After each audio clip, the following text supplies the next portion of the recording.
Blog Talk Radio. The following broadcast is brought to you by the iGolf Sports Network. The Women of Golf show is sponsored by the iGolf Sports Network and Golf Tips magazine. Here's more about our sponsors. iGolf Sports is a live stream broadcast and media production company providing quality programming designed to attract the golfing enthusiast.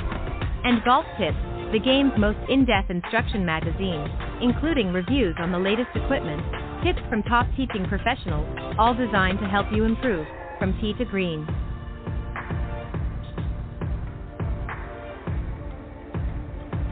Good morning. Welcome to the Women of Golf, the #1 women's golf show around the world, with hosts Ted Odorico and Cindy Miller.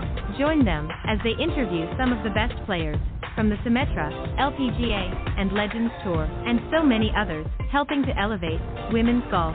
So without further ado, here are your hosts, Ted and Cindy.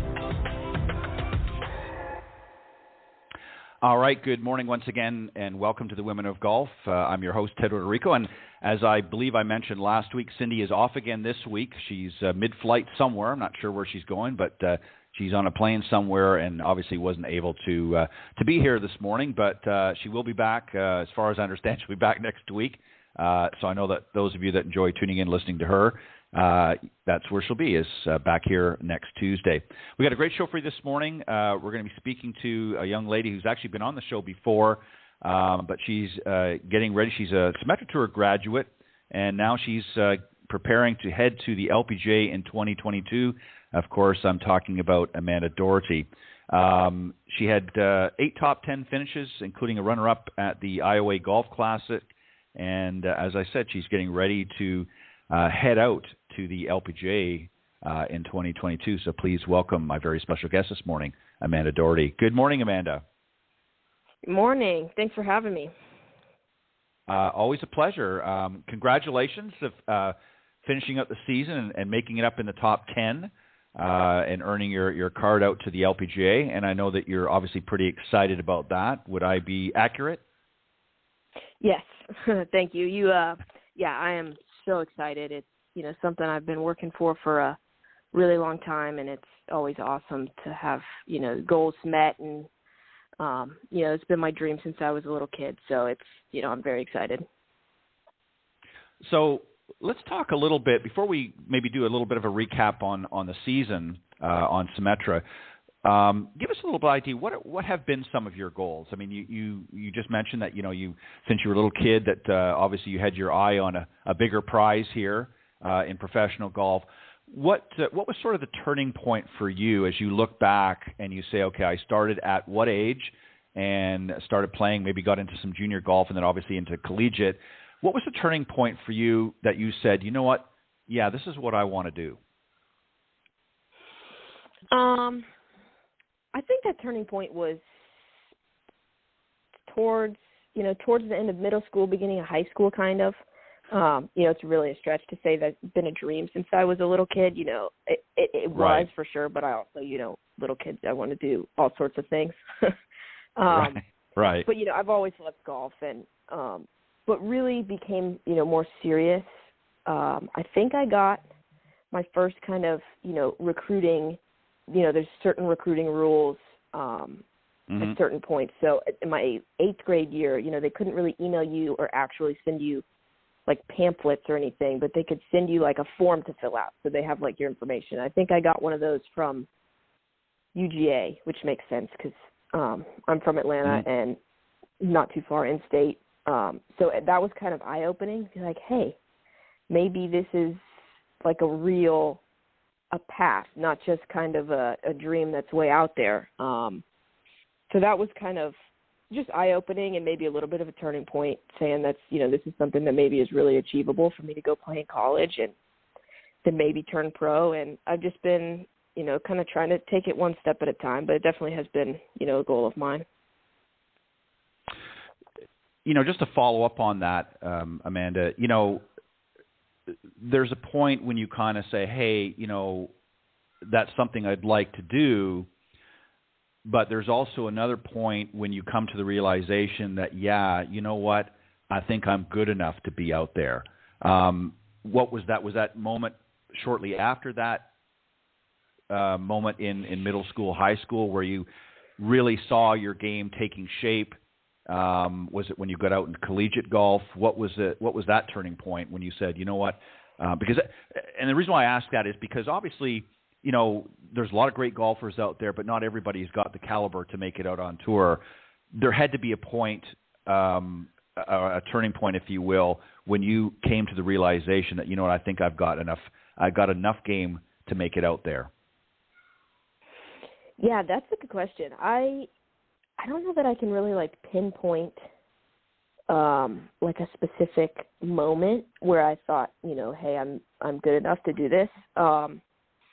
Or, you know, for me it was always I'm not good enough right now, but I think I can be, or I know I can be.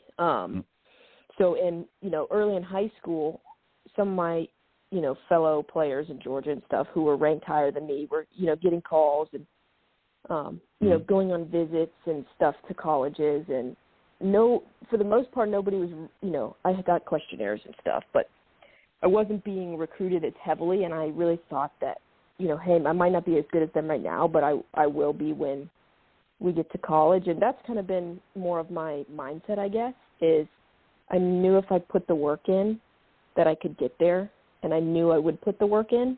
Obviously you can't control everything. And I've been, you know, the last couple of years I've been telling people I know I can get there and I know I can like play there, but I don't know that I will, because you never know what happens. And right.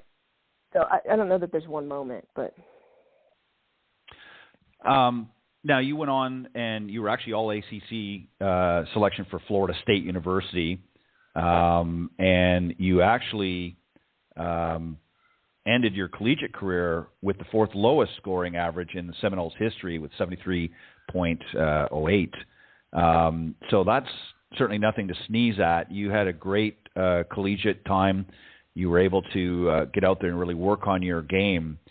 What did you learn from your experience there? What did it teach you playing? Because it's a little bit different, obviously, because now you're part of a team. It's not so much an individual. But what did, if anything, did you learn from that experience that's helped you out so far on tour? Everything, almost. Not really, but I mean, Right. I mean, I knew how to play golf, but Sure. You know, and it's golf swing and, you know, simple mechanics and just being, you know, halfway athletic. And that took me a good ways. But then, you know, when I got to college, it was a little bit of hey, I have a lot more to learn than I thought I did, which is I'm always excited about that, because that means you have room to improve. I remember my first college event, we had one day rained out, and then so we played 36 holes in the first round, which wasn't uncommon in college. But I think I shot one or two over, and I was, you know, feeling pretty good about myself, my first college round ever, and I, you know, played all right. And I made the turn for the second 18, and I saw the leaderboard, and I might have the scores slightly off here, but my teammates were 65, 66, 68, 69. And I had just a moment of, like, complete shock and what have I gotten myself into. But, you know, felt a little bit out of my element, but that's a good thing, because that, you know, I had a lot of people to learn from and a lot of room to grow. And, but yeah, I mean, college taught me really how to play competitively and what to, you know, how to attack the golf course and how to practice better. And, I mean, all sorts of things. You know, it's hard to really put it into words, and just mental and actual mechanics and of short game stuff. That was a big thing for me, is my short game improved a ton, and wedge game and stuff. I think a lot of kids from high school go to college and you can hit the ball really well, and that's, you know, that's most of it. And then they got to kind of build the rest of it around that. So. Yeah, and I think really, if I'm hearing you correctly, I think really what it did for you is helped you create a discipline in your game. I mean, you obviously had some good ball striking and you were able to sink putts and do all these other things, but when you got to the collegiate level, now you were able to be more focused on specific areas of your game, like practice, for instance, being able to know when to attack the golf course and maybe when to hold off a little bit. So that would be, I think, a fair assessment, that it helped you not just refine your physical abilities out there in the golf course, but help you manage yourself better out in the golf course. Would that also be accurate? Yes, that's exactly what I was trying to say, just better worded. No, I wasn't trying to one-up you there, I promise. But no, I just want the reason why I say that is I'm just trying to lay it out a little bit for the listeners so that they can get an idea. See, for me, the way I look at it is I think there's a great opportunity for a lot of, especially young women out there that, maybe have an interest in golf. Maybe they'll never make it out as you are out on the professional level. But I think there's so many opportunities getting involved through high school and obviously ultimately into collegiate, being part of a team like that, because again, it helps you become more disciplined in your game. Until you get to that level, until you get to a more refined level, you're kind of, and I hate to say this, but you're kind of almost floundering a little bit in some cases. Not maybe you personally, but a lot of people, because again, they've got a good game, they're playing, but they're not really in a situation where they have to be more laser focused. And I think the coaches with many of these great programs around the United States help these young girls and young men that get into the collegiate programs really help to do that, so that when they get out on something like the Symetra or the Korn Ferry Tour to get things started, they have a better chance of success. Because I think if you didn't have that, I think it would be more challenging. Do you think that would be accurate too? Yeah, for sure. I think, that's a good way to say that. That they really teach you discipline in your golf game, and I think one thing that coach would say about me is it took a while for them to teach me not to aim directly at the pin on every single hole. Right. So there's a lot to learn, especially just about how to play the game and how to practice, like you were saying.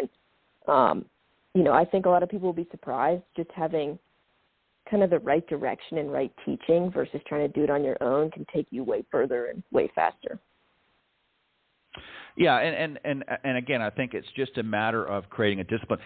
As you play more and more and you get more involved in tournaments and things like you did over the last season out in the Symetra Tour and in preparation for where you're going now, you gain experience, obviously. And I think that just helps navigate you a little bit better, so that when you start having and gaining those experiences, you're able to process them in such a way that it's going to benefit you. Even the losses, a lot of people don't fully, nobody likes to lose, but that's a big part of the game. Unfortunately, you lose a lot more often than you win. We wish it was the other way around, but the truth of the matter is that's the way life is.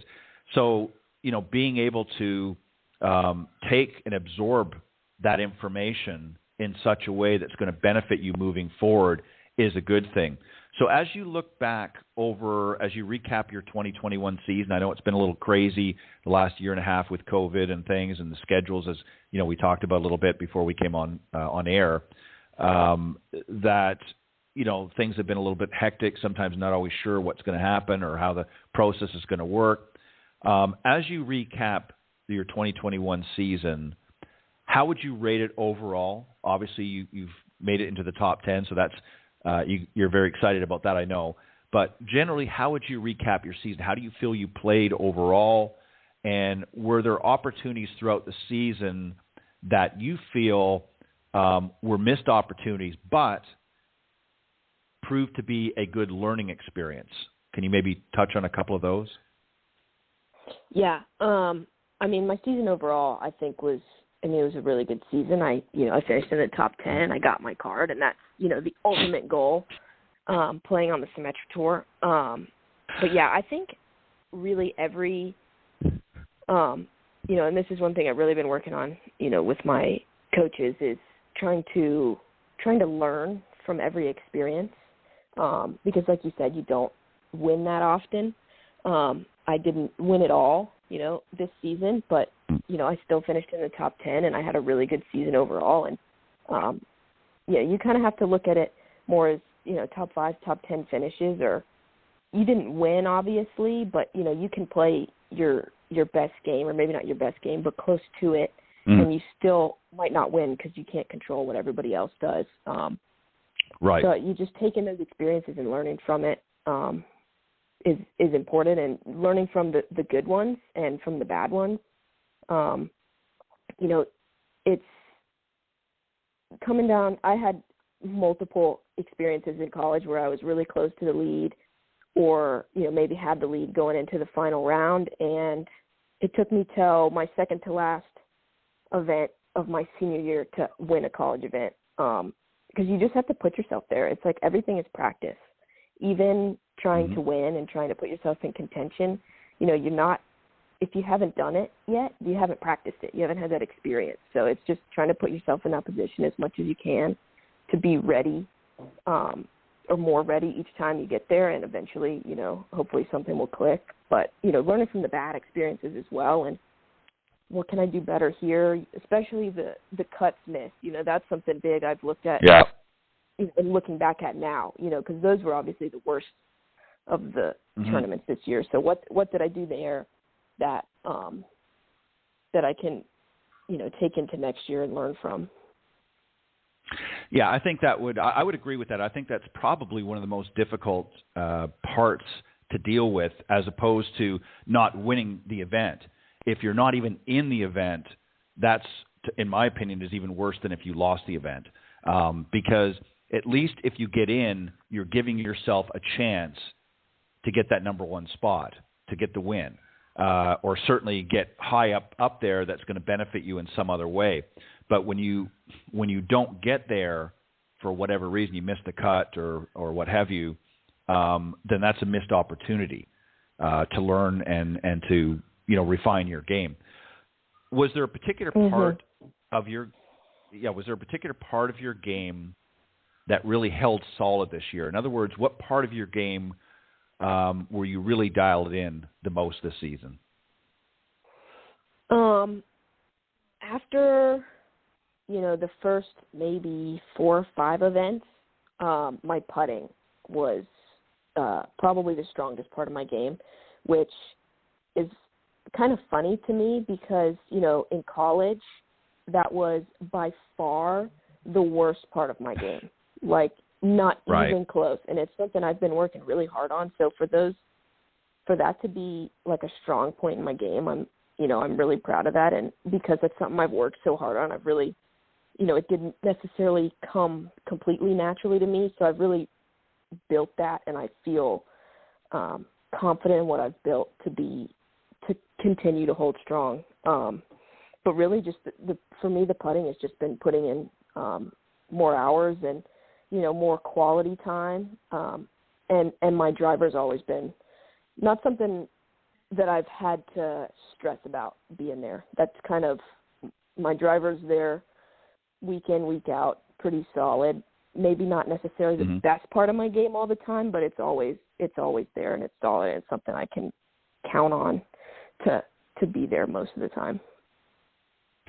Is there a part of your game, Amanda, that you feel going into next season that you're going to have to work a little extra hard on in order to be prepared? Obviously, you want to have a well-rounded game, but are there some – you said now that your putting seems to really be doing extremely well, which you were kind of surprised at, but that's a good thing. I mean, obviously, putting is where you're going to gain and lose a lot of strokes.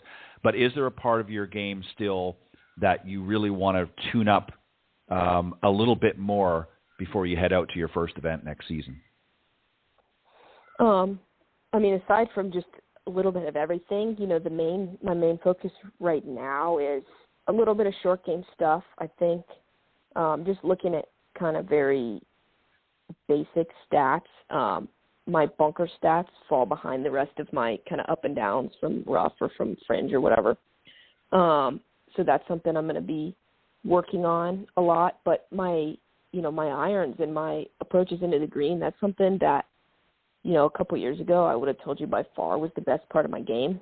And not that it's gotten worse, because I think it has gotten better, but I think other parts of my game, like my putting, have gone above and beyond that, and just highlighted that that's something that I got to, you know, put put focus into. You can't neglect anything, and sometimes, it's easy to do that when you really want to focus on something. But you got to put a little more focus into those things that are lagging behind a little bit, and then that kind of rotates because you brought this up, and now this guy has to get a little bit better. Right. That's kind of how I look at it. Yeah, it's kind of like a seesaw. It's like you have to keep running to the other side to jump on and get the other one. Yeah, because this one gets up. Oh, it's up in the air now, and that's doing really great. Oh, but wait a minute, this is down over here, so I've got to make adjustments. No, you're exactly right, and I think that it goes to something you said earlier, and that is, you're always learning and you're always evolving. I mean, even the best players in the world will tell you, they may have confidence and they may, get out there and it looks so easy for them. But the truth of the matter is, inside, internally, they're always saying to themselves, I've got to step this up. I've got to do this. If I want to maintain, this level of play, I've got to make sure that everything's, up to snuff. Now, you mentioned a few minutes back that you obviously have coaches that you work with and that. I'm assuming you have a swing coach. What other coaches do you have? What other people in your entourage, for lack of better words, do you have that help you, put everything together? Yeah, that's a good question. Yes, I have a swing coach, and she does everything. So she's just my really golf coach, putting, short game, everything. And I still rely on my college coaches some for things too, and that's been something that was that's been huge for me, is that even though I'm not there anymore, they are still, happy to help, and that, they're still part of my team. I also have a sports psychologist. He's been a huge help for me. We worked with him at school, and then I've continued to work with him after. And, that's something I was opposed to early in college and through high school, because I thought, it wouldn't help me, and I had read all these books, and I just started thinking about what I was supposed to be thinking about and not thinking about the shot that was in front of me. But it really, I think you just have to find the right fit for you. So, once I started working with him, I realized he was somebody who could really help me out, and that's been huge. And then I have a trainer and a strength coach too that I work with here in town, and he's definitely helped me add some yards. So that's huge also. Yeah, I think you have to, when you're playing at the level that you're playing at now, and again, that gives a testament to collegiate golf, is that you get introduced to a lot of that at that level, and then as you progress on through your career, there's even more exposure. So talk about your swing or your all-around golf coach. What does she specifically get you working on a regular basis? Are there certain drills that she really likes you to hone in on that sort of keeps everything together, or does she really mix it up a lot and keep you guessing all the time, or or how does she which sometimes is a good thing when if you're expecting the same thing every time, it becomes very routine, and that's good in some ways to develop a good routine, but it can also get boring. So does she really mix it up, and do you do regular assessments with her where she runs you through various different steps and things to find out where you're at that particular moment, so that she can put together a game plan and say, okay, I've noticed this, Amanda, let's really focus and dial in on this. Give us an overview of your experience with her. And again, I'm doing this because I want the listeners to understand the importance of working with a professional like her. Yeah, that might not be the best answer for this, because we really have never gone through like a real swing change, which, and that's something I really like about how she works with me, and even, other people at my golf course. And she likes to take what you have and your natural swing and tendencies and just make that stronger and make it, obviously if you're crazy one way or the other, you got to be at least kind of in a certain range. But she really likes to take kind of your natural swing and make that repeatable and make that work. And for me, most of the time what we're working on is just getting back to kind of like my baseline. where I should be. And sometimes I'm too far, most of the time it's setup stuff and posture. But sometimes maybe I'm a little outside or a little inside or closed or open or whatever, and trying to just get back to kind of that neutral spot that I really need to be at. Right now, the focus, the last few events, I was getting really kind of flat in my swing, which is a little bit of just my swing is a little flat than, maybe the stock golf swing should be, but that's my swing. But, if it gets a little too much, we're trying to kind of rein it back in and get me back to that spot that I should be, the kind of neutral so yeah, no huge changes, just, little tweaks. And I think that's important, because you gotta swing the swing that works for you.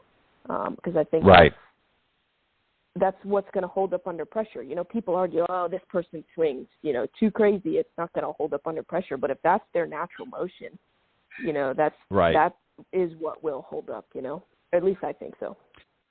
Well, and if they get, you're exactly right. If they get into the winner's circle, on many occasions, then why mess with that? I mean, if you look back, in today's game, it's a much different game than what it was, say, 20, 30, 40 years ago.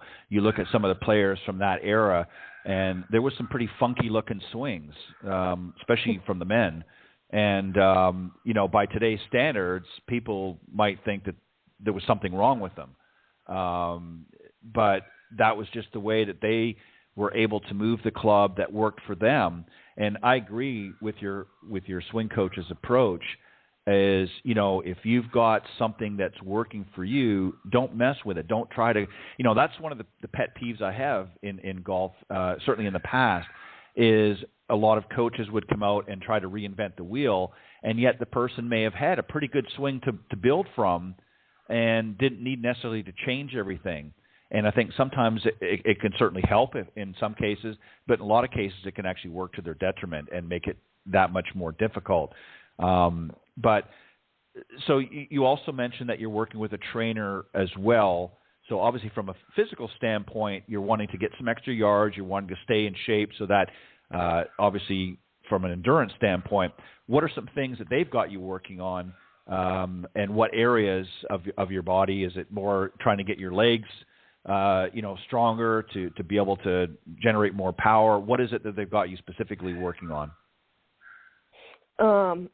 A little bit of everything, honestly. Right now, kind of just getting back into the swing of things. I will admit I did not do the best job at staying strong this season, and it's tough when there's you have tournaments back to back to back, and to really get into the gym and feel like you're not kind of draining your battery a little bit for the next week or for the next round or whatever.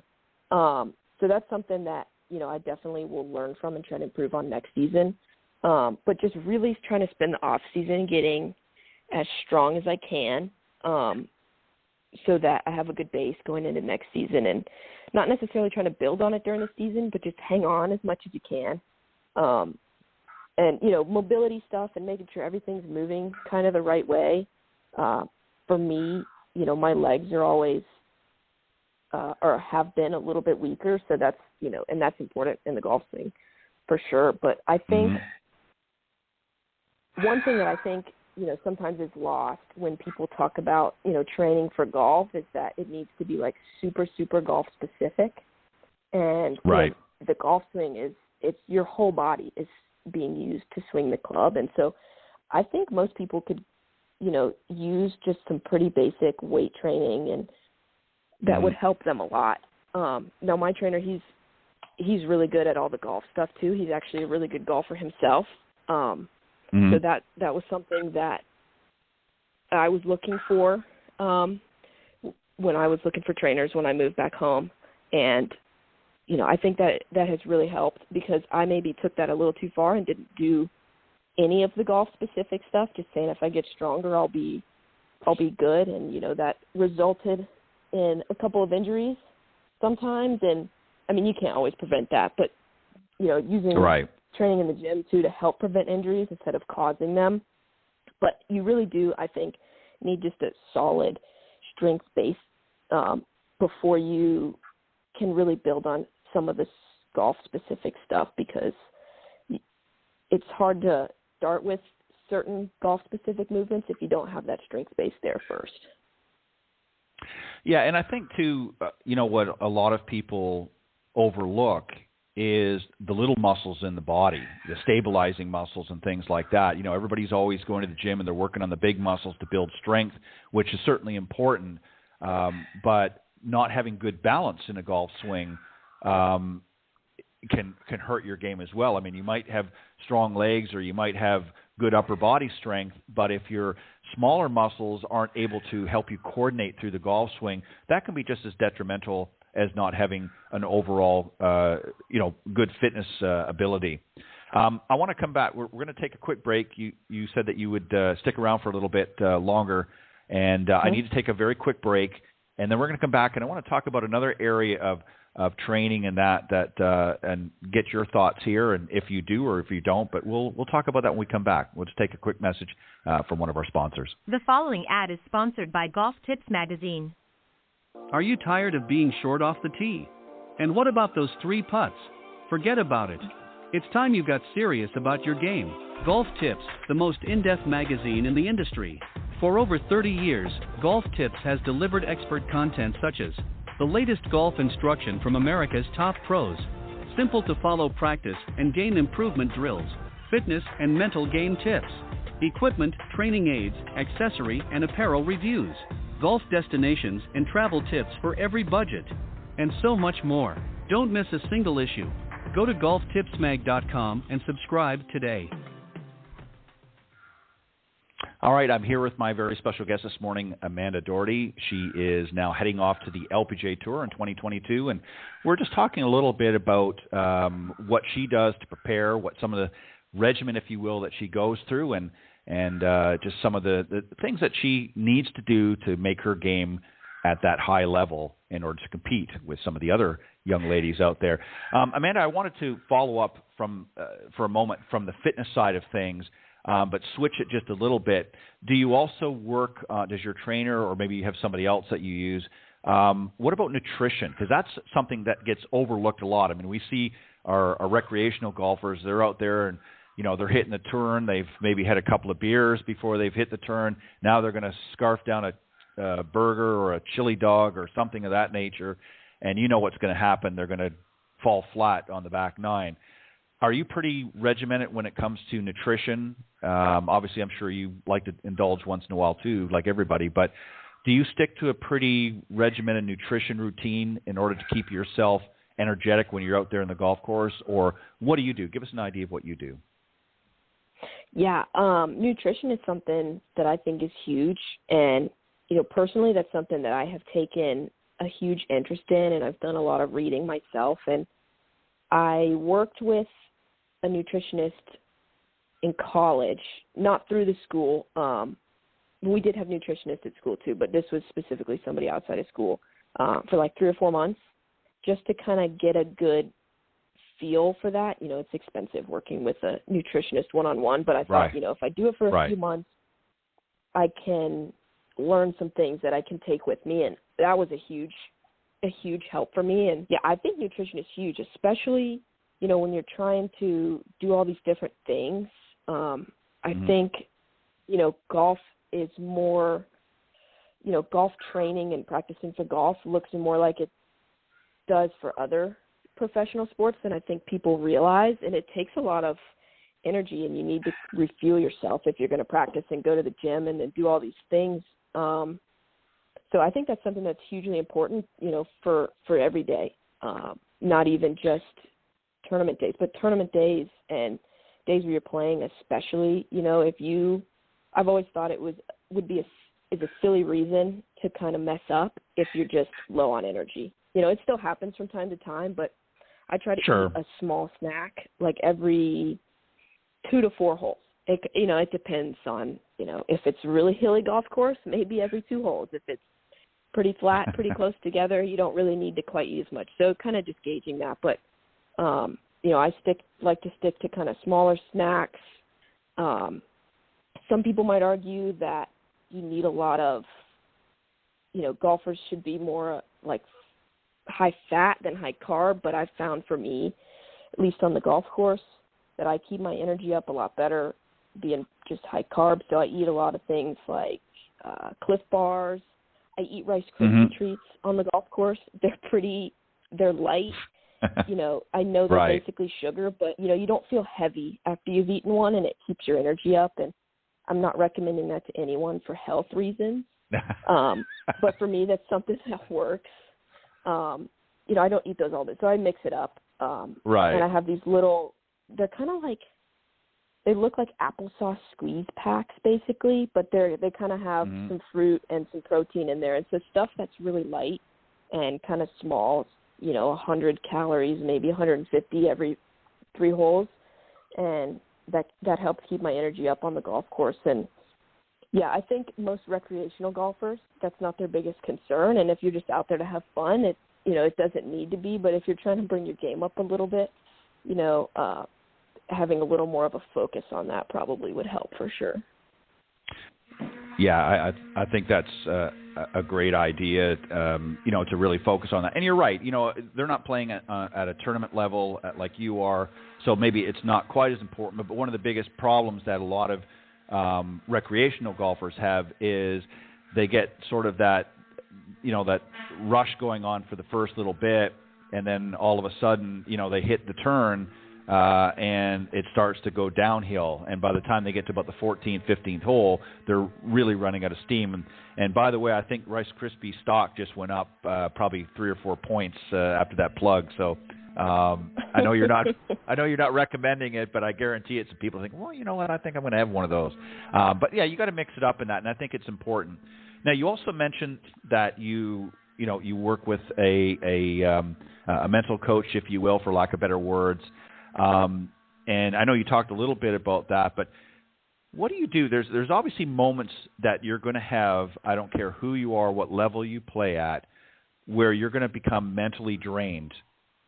Is there things that they help you work on to enable you to be able to, because obviously they're not there on the course with you, so you have to do a lot of it yourself, but I'm sure you have conversations and sessions together where they guide and help you and say, okay, when you feel yourself getting in this moment, here's some things that you can do to sort of pick yourself back up and get back into the moment that you need to be and complete the task that you need to. So are there some things like that you work on with your mental coach, if you were your mind coach? Yeah, I mean, honestly, it's a little bit of everything that we work on. And I have a call with him once a month, an hour-long call, and then, if I need stuff here and there, call him or text him. But really trying to work on, I keep like a journal of things that I think I need to work on and just, what worked and this. And so then we just talk about those things. And, sometimes it can be totally opposite issues, but it's just kind of what you're dealing with at that point in time. And, like sometimes you're a little low on confidence, and it's, it's more of a struggle. And then sometimes maybe you're a little too far one way and you're playing too good, and not too good, but you have too many expectations put on yourself, right? Because you are playing well. Not that you could play too good. But it's, right. I mean, it's just kind of attacking the problem at hand, what is it that you're feeling right now, and just coming up with a better toolbox of how to, attack those issues. And I think, for most golfers out there probably are things, in some books that could help a lot of people, but for me, that wasn't helpful. I think it's, so much more helpful to be working with somebody one-on-one who can really help you with your specific problems, not problems, but what you're, maybe a rut you're stuck in or whatever. The one thing that I think, is huge or has been huge for me and probably for a lot of people is that whatever you think, oh my gosh, I am doing this and nobody else does this, and I can't believe I am thinking this way, and just realizing that most people are probably thinking kind of a similar way to you, but you can't read their thoughts, right? Like you're, doubt from time to time or whatever it is, or your nerves, and everybody feels those things. Like that's completely normal. to feel certain ways and to have certain thoughts pop in. And yeah, I mean, it's really just whatever the issue is at that time. And I certainly have things that kind of carry over that I'm working on longer term, trying to attack, but week to week. Sorry, what were you saying? Yeah, I think it's always going to be a challenge. There's always going to be moments because there's not ever going to be a consistency. Again, it doesn't matter what level of player you get to, even the best of the best. There's going to be moments in your career where you might go several weeks where you're just struggling to make the cut, and then other weeks you're on top of your game and you're knocking on the door each week out, and then all of a sudden you're back at trying to make the cuts. So it can be a very emotional roller coaster. And as you mentioned a little bit earlier on in our conversation about how one of the most difficult things is when you're playing, week in, week out, because it's sometimes it feels like you're not getting a break. And I remember a few years ago, I think they've ironed it out a little bit, but I think it was about 3 years ago, maybe 4 years ago in the Symetra Tour, one of the seasons they had 7 events, I believe it was, back to back. And I remember the gals that were on the Symetra at that time, every single one of them that came on the show said the same thing, like, we don't know if we're going to make it to week 7. Because it was just, and I think they recognized it was just the way it fell out that season. I don't think they normally made a practice of that, but it was just, the schedule that year for some reason just fell that way, and it was grueling. There were a lot of players that really were struggling and having a tough time. So mentally, that can be, again, very draining, and especially if you're not playing well, it's even, you kick it up a notch. It might, you might be at a 6 or 7 level in the frustration meter. Just the fact that you're playing all those, back-to-back events, and just trying to do whatever it is you're trying to do. But then now you add the fact that your game's kind of stinking right now. That bumps it up probably to like a 9, and you're thinking, what am I going to do? So it's good to have that in your repertoire to be able to do that. So let me ask you something, and I want you to put this into perspective, Amanda, of getting ready for next season. If you could step out of yourself, in other words, if your spirit could float up and step out beside you, what would you advise yourself as you get ready to prepare for next season? What would you say to yourself? That's a good one. I think, one thing that I'm trying to kind of think about and hold on to is that, it's a new level and play is better and the courses might be harder and this and that. But at the core, it's still just golf. And that's something that going into, from high school to college, I think I, struggled with a little bit there at the beginning, was that I thought it was this new, huge thing, kind of like that story I was telling you earlier, when in reality it's golf. You're at a new level, but it's still the same thing you've been doing. And just trying to hold on to that a little bit. There's definitely things in my game I need to bring up, and I'm sure there's way more things that I'm going to need to learn than I even realize. But, at the core, it's still golf, and not getting overwhelmed with, all the new things, because, essentially that's the biggest thing I think I'm trying to just, and like a lot of people, have been telling me, and something I've, kind of said to myself, is that, good golf, kind of speaks for itself. Good golf will take you a long way, and it's, focusing on yourself and not looking outward at what everybody else is doing, I think is something that I will, really have to focus on and keep remembering to do, because sometimes that's difficult, but, just playing my game and remembering that it is golf. It's the same golf that it has been, and, it might be a little tougher, but it's still that same thing.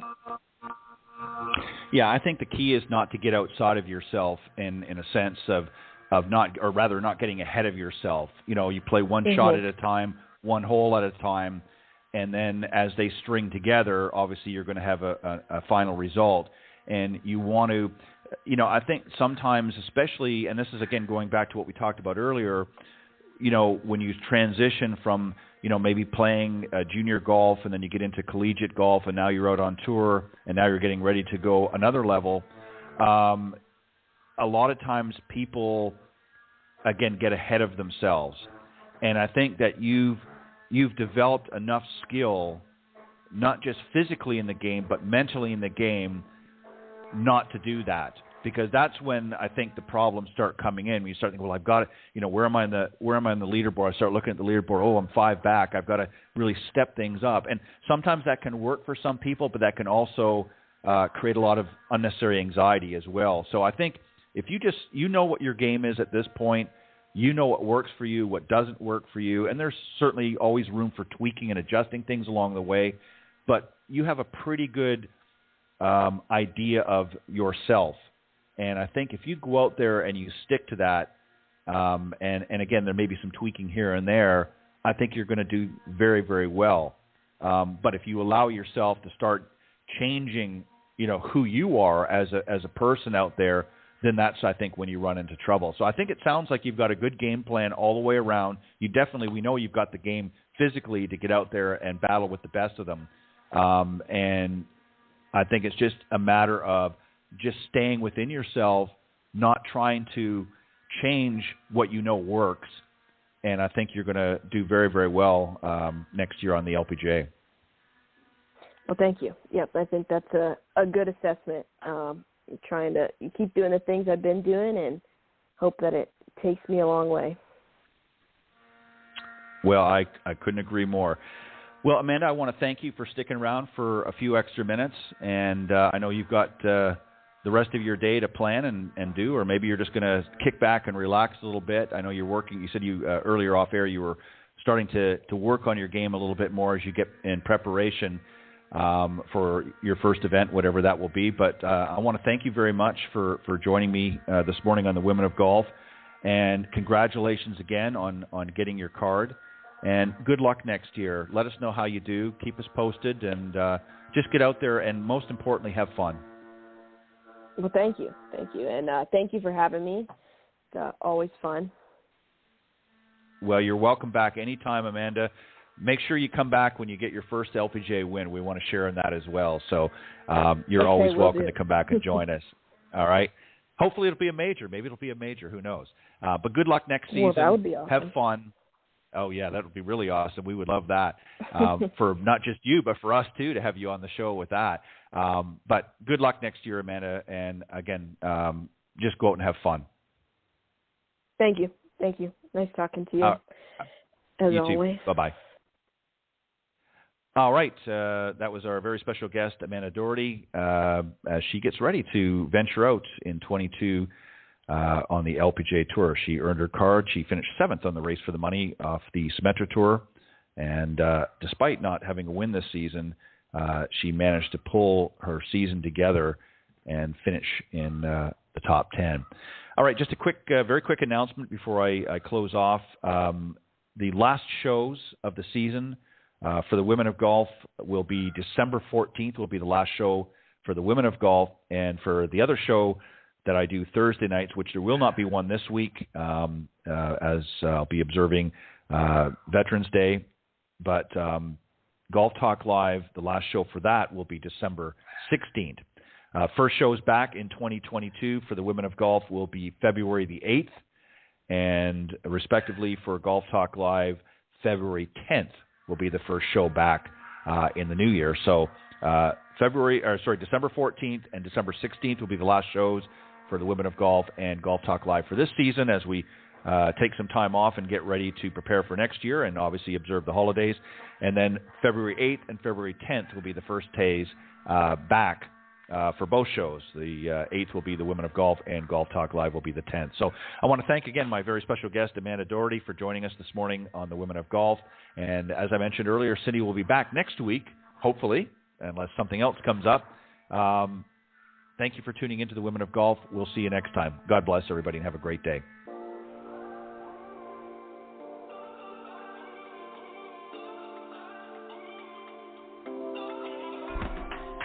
Thank you for joining us. We hope you enjoyed listening to this week's Women of Golf show. Ted and Cindy wish to thank this week's special guests. Remember to join them every Tuesday from 9 to 10 a.m. Eastern here on the iGolf Sports Network or on any of these social media platforms: iTunes, Stitcher, TuneIn, CastBox, TalkStream Live, and of course Spotify. To get updates on the show, you can follow the Women of Golf's Facebook page at www.facebook.com/Women of Golf. This has been a production of the iGolf Sports Network.